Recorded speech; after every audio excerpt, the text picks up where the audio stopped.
उत्तर प्रदेश के बरेली से एक सनसनीखेज मामला सामने आया है। जानकारी के मुताबिक यहाँ एक साइको किलर महिलाओं की साड़ी से गला घोंटकर हत्या कर रहा है।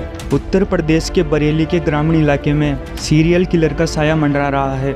करीब 13 महीने के अंतराल में एक ही उम्र की 9 महिलाओं की लगभग एक ही तरीके से हत्या कर दी गई है। पुलिस अधिकारियों ने बताया कि सभी महिलाओं की हत्या गला घोंटकर की गई है, जिनमें से ज़्यादातर की हत्या उनकी अपनी ही साड़ी से की गई है। पिछले साल शाही, शीशगढ़ और शेरगढ़ पुलिस थाना क्षेत्रों में 40 से 65 वर्ष की 8 महिलाओं की हत्या कर दी गई थी। सभी मामलों में शव गन्ने के खेतों में मिले थे और उनके कपड़े अस्त व्यस्त थे, लेकिन यौन उत्पीड़न के कोई संकेत नहीं मिले हैं।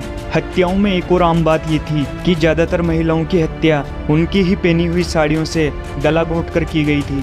पिछले साल जून माह में लगातार 3 हत्याएं हुई। इसके बाद जुलाई, अगस्त और अक्टूबर में 1-1 हत्याएं और नवंबर में 2 हत्याएं हुई। 8वीं हत्या के बाद 300 पुलिसकर्मियों का एक अतिरिक्त बल वर्दीधारी और सादी वर्दीधारी अधिकारियों की 14 टीमों में विभाजित होकर क्षेत्र में ज्ञात अपराधियों पर नजर रखने के लिए भेजा गया। उसके बाद कोई अन्य हत्या नहीं हुई। हालांकि हत्यारा भी पकड़ा नहीं गया, फिर भी स्थानीय निवासियों और पुलिस ने राहत की सांस ली। लेकिन ये शांति 7 महीने तक ही चली, क्योंकि जुलाई में 45 वर्षीय अनीता की गला घोंटकर हत्या कर दी गई और उसका शव गन्ने के खेत में पाया गया। शेरगढ़ के भुजिया जागीर गांव की रहने वाली अनीता फतेहगंज के खिरका गांव में अपने मायके गई हुई थी। वो 2 जुलाई को घर से निकली और कुछ पैसे निकालने बैंक गई, जिसके बाद उसका शव गन्ने के खेत में मिला और पोस्टमार्टम में पता चला कि उसकी साड़ी से ही उसका गला घोंटकर हत्या की गई है। एक अधिकारी ने कहा कि उन्हें संदेह है कि पिछले साल की हत्याओं के पीछे एक व्यक्ति ही हो सकता है,